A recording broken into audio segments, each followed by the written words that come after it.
Jeremiah chapter 18. This is the word that came to Jeremiah from the Lord. Go down to the potter's house, and there I will give you my message. So I went down to the potter's house, and I saw him working at the wheel.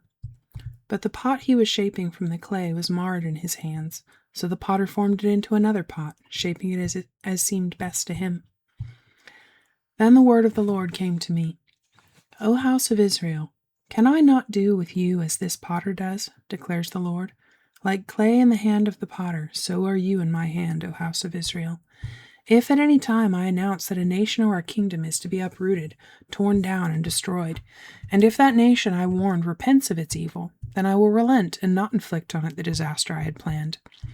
And if at another time I announce that a nation or kingdom is to be built up and planted, and if it does evil in my sight and does not obey me, then I will reconsider the good I had intended to do for it.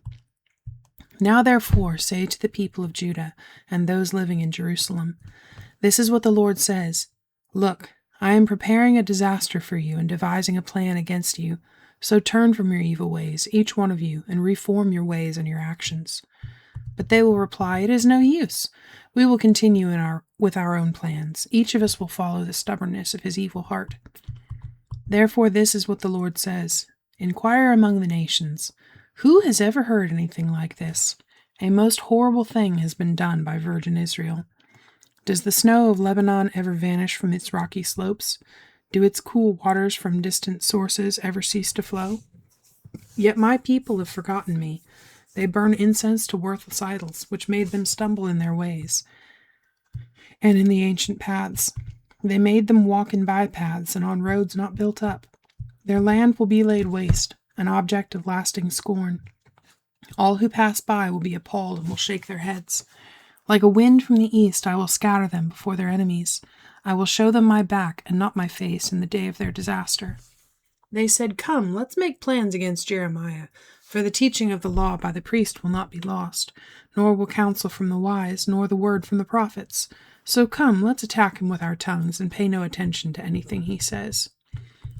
Listen to me, O Lord. Hear what my accusers are saying. Should good be repaid with evil? Yet they have dug a pit for me. Remember that I stood before you and spoke in their behalf to turn your wrath away from them. So give their children over to famine, hand them over to the power of the sword. Let their wives be made childless and widows. Let their men be put to death, their young men slain by the sword in battle. Let a cry be heard from their houses when you suddenly bring invaders against them, for they have dug a pit to capture me and have hidden snares for my feet. But you know, O Lord, all their plots to kill me. Do not forgive their crimes or blot out their sins from your sight. Let them be overthrown before you. Deal with them in the time of your anger. 19. This is what the Lord says. Go and buy a clay jar from a potter.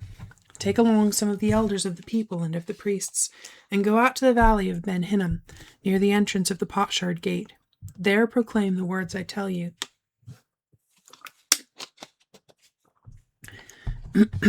And say, Hear the word of the Lord, O kings of Judah and people of Jerusalem.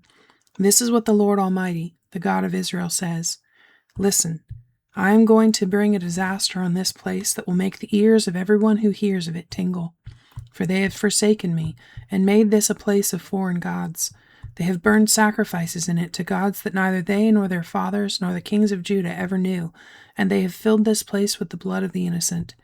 They have built the high places of Baal to burn their sons in the fire, as offerings to Baal, something I did not command or mention, nor did it enter my mind. So beware, the days are coming, declares the Lord, when people will no longer call this place Topheth or the valley of Ben Hinnom, but the valley of slaughter. In this place I will ruin the plans of Judah and Jerusalem. I will make them fall by the sword before their enemies, at the hands of those who seek their lives, and I will give their carcasses as food to the birds of the air and the beasts of the earth. I will devastate this city and make it an object of scorn. All who pass by will be appalled and will scoff because of all its wounds. I will make them eat the flesh of their sons and daughters, and they will eat one another's flesh during the stress of the siege imposed on them by the enemies who seek their lives. Then break the jar while those who go with you are watching, and say to them, This is what the Lord Almighty says.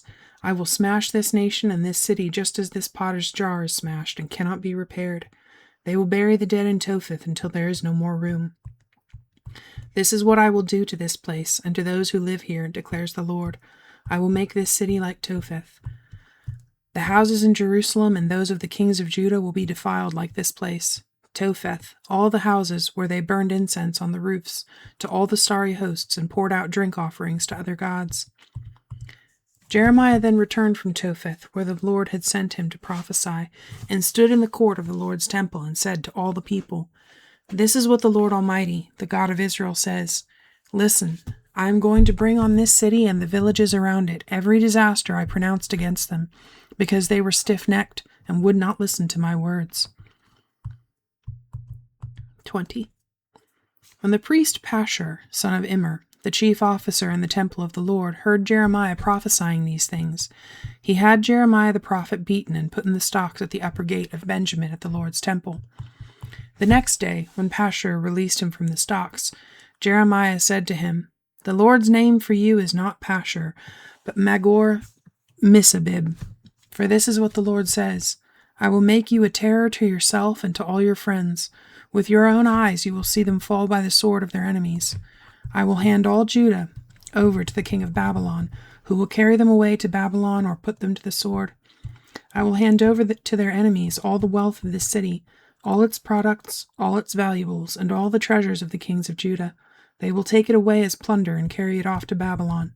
And you, Pashur, and all who live in your house will go into exile to Babylon. There you will die and be buried, you and all your friends to whom you have prophesied lies. O Lord, you deceived me, and I was deceived. You overpowered me and prevailed. I am ridiculed all day long. Everyone mocks me. Whenever I speak, I cry out, proclaiming violence and destruction. So the word of the Lord has brought me insult and reproach all day long. But if I say, I will not mention him or speak any more in his name, his word is in my heart like a fire shut up in my bones. I am weary of holding it in. Indeed, I cannot. I hear many whispering, terror on every side, report him, let's report him. All my friends are waiting for me to slip, saying, Perhaps he will be deceived, then we will prevail over him and take our revenge on him. But the Lord is with me like a mighty warrior, so my persecutors will stumble and not prevail. They will fail and be thoroughly disgraced. Their dishonor will never be forgotten. O Lord Almighty, you who examine the righteous and probe the heart and mind, let me see your vengeance upon them, for to you I have committed my cause. Sing to the Lord, give praise to the Lord. He rescues the life of the needy from the hands of the wicked. Cursed be the day I was born. May the day my mother bore me not be blessed. Cursed be the man who brought my father the news, who made him very glad, saying, A child is born to you, a son. May that man be like the towns the Lord overthrew without pity. May he hear wailing in the morning, a battle cry at noon. For he did not kill me in the womb, with my mother as my grave, her womb enlarged forever. Why did I ever come out of the womb to see trouble and sorrow, and to end my days in shame?